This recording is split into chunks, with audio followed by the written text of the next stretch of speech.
Եսայի 53-րդ գլուխ Ով հավատաց մեր լուրին, և ում հայտնվեց Տիրոջ բազուկը, ահա նա մատղաշտուն կի նման աճեց նրա առաջ, ծարաված հողից ելած արմատի նման, նա ոչ տեսք ուներ, ոչ էլ վայելչություն, որ նրան նայեինք,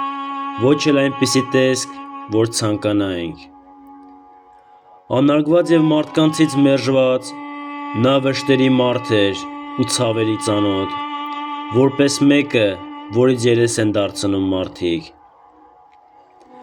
նա անարգված էր, և մենք նրա հանդեպ համարում չունեինք, հիրավի նա մեր ցավերը վերցրեց, մեր վշտերը կրեց, մենք նրան համարում էինք պատոհասված, Աստծուց հարվածված և տանջված, բայց նա մեր հանցանքների համար վիրավորվեց և մեր անօրենությունների համար հարվածվեց, պատիժը, որ մեզ բարօրություն բերեց, նրա վրա ընկավ և նրա վերքերով մենք բժշկվեցինք, մենք բոլորս մոլորվեցինք ոչխարների պես, յուրաքանչյուրն իր ճանապարհով գնաց, բայց Տերը նրա վրա դրեց մեր բոլորի անօրենությունները, նա ճնշվեց ու չարչարվեց, բայց չբացեց իր բերանը, ինչպես մի գառ, որ մորթվելու է տարվում, և մի մունջ ոչխարի պես, որ կանգնում է իրեն խուզողների առաջ, այնպես էլ նա չբացեց իր բերանը, բռնադատությամբ և դատապարտությամբ նա հափշտակվեց, և նրա ազգատոհմը ով կարող է քննել, քանզի նա կտրվեց կենդանիների երկրից, իմ ժողովրդի հանցանքների համար նա հարվածվեց, նրա գերեզմանն ամբարիշտների հետ դրվեց, բայց մահվան մեջ հարուստի հետ,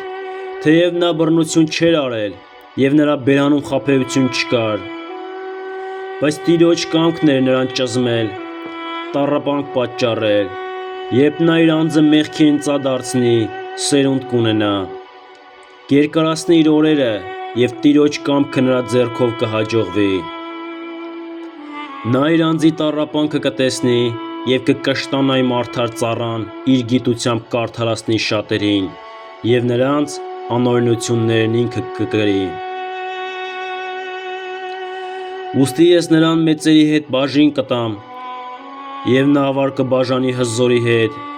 որովհետև իր անձը մահվան մատնեց և հանցավորների շարքը դասվեց, նա շատերի մեղքը կրեց և հանցավորների համար միջնորդ եղավ, ամեն։